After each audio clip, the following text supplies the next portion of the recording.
Cet homme oblige son fils à rentrer à la maison avant la tombée de la nuit, tous les jours. Si son fils rentre avec ne serait-ce qu'une minute de retard, il commence immédiatement à lui crier dessus.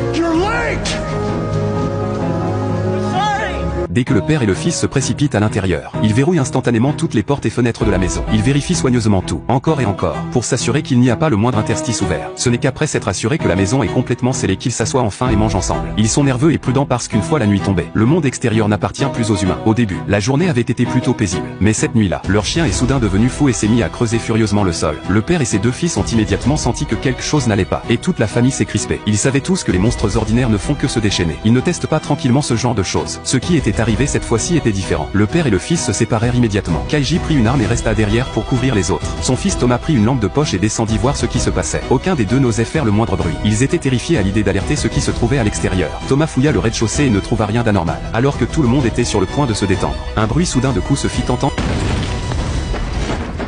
à l'extérieur de la porte. Les coups avaient une certaine régularité. Ce n'était pas du tout aléatoire. Cela confirma leurs soupçons. Ce monstre était intelligent. Kaiji et Thomas se plaquèrent rapidement contre la porte et la tinrent fermée de toute leur force. Aucun d'entre eux ne prononça un mot. Le seul bruit était celui de la porte qui tremblait. Plus le silence régnait, plus la situation devenait effrayante. Chaque seconde était une source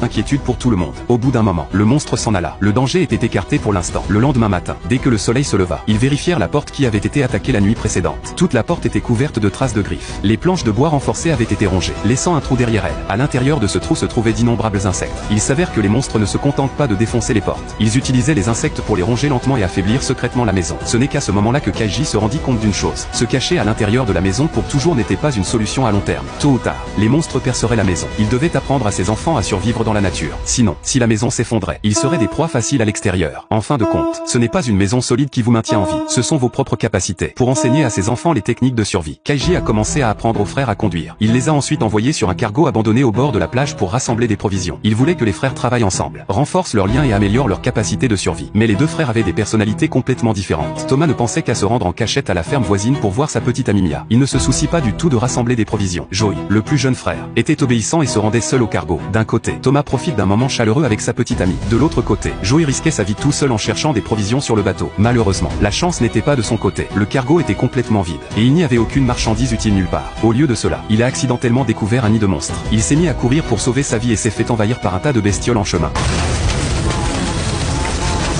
Après s'en être sorti de justesse, la